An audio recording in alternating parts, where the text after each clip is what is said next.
Today I will talk about the Bracero Program and focus on the railroad workers in Illinois. Oral history is one of the most important forms of primary sources that we have available to us. Oral history can offer us more detailed and personal information about historical events such as the Bracero Program.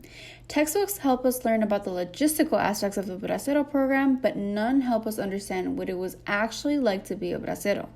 Only braceros themselves can tell us about their driving force to become a bracero and the hardships that they endured. Oral history is also a way to keep family history alive, which is what I intend to do with this project. By taking inspiration from already existing interviews to interview my grandpa, a former bracero, I am trying to keep my family history alive and encourage others to learn more about their own family history. The Bracero Program was established by an executive order in 1942 and remained active until 1964.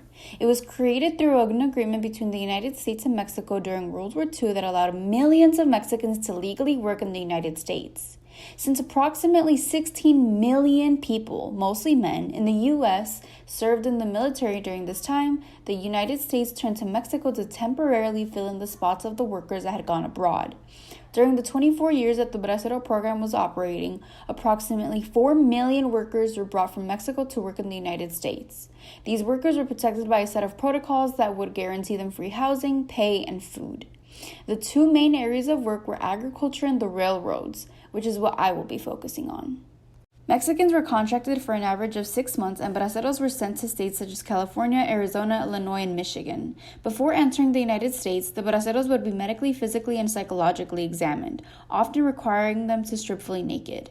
Additionally, due to the United States' fear of Mexicans bringing diseases, Mexicans were fumigated by spraying them with pesticides such as DDT and lindane. These pesticides are commonly sprayed on crops and used to kill bugs and are well known for causing cancer and neurological problems to humans. Once they passed their medical examinations, the railroad workers were sent to their assigned state by train. The workers were required to earn no less than 46 cents an hour.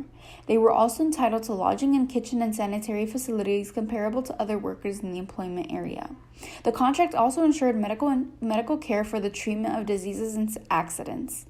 Although these seem like good conditions, the United States failed to meet a lot of them, and Mexico failed to enforce the conditions as well. One example is that employers were able to take portions of the workers' salaries to store into a savings account, but many workers were unable to access their accounts once they returned home.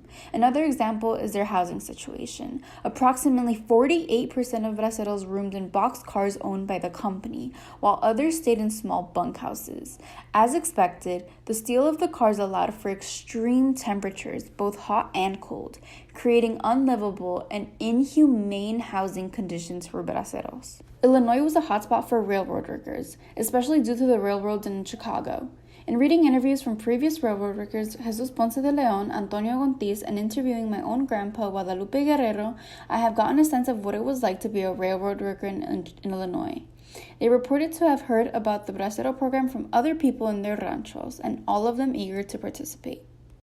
Pero como cuántos hombres querían participar. ¿Era algo común? Que sí, todos querían participar. No pusieron obstáculos ni nada.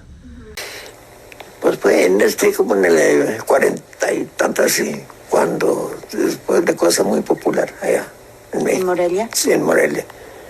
Andaban, todos queríamos, oíamos hablar, todos queríamos venir de Brasil. They were all asked about what tasks they were assigned, and they gave similar answers. A veces lavaba carros, a veces barría yo los coches esos de carga, esos todos hacíamos. Y luego también volteábamos los asientos, porque venían los asientos volteados de este lado. Cuando el tren iba a salir otra vez, teníamos que voltear todos los asientos para otro lado, porque iba a salir para otro lado el tren. Ajá.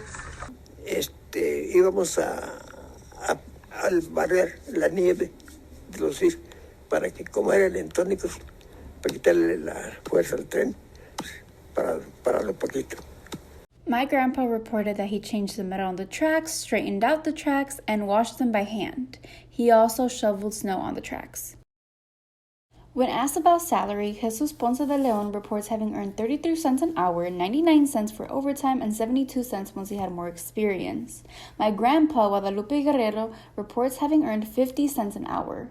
Antonio Gontiz reports having earned $5 an hour, which I assume was later on in the program because Jesus also reported earning $5 an hour after 2 years. When asked about living conditions, Jesus and Antonio had negative memories. Pues estaba mal porque nosotros no teníamos baño, no teníamos regaderas, no teníamos nada. Teníamos que agarrar cubetas de allí de la cocina y llenarlas y bañarnos con unas cubetas. Eso es lo que tenía, lo que no nos gustó. Por lo que estábamos mal. Y a mí no me gustaba cómo estábamos, ¿verdad? A mí me enfermaba la comida que nos daban.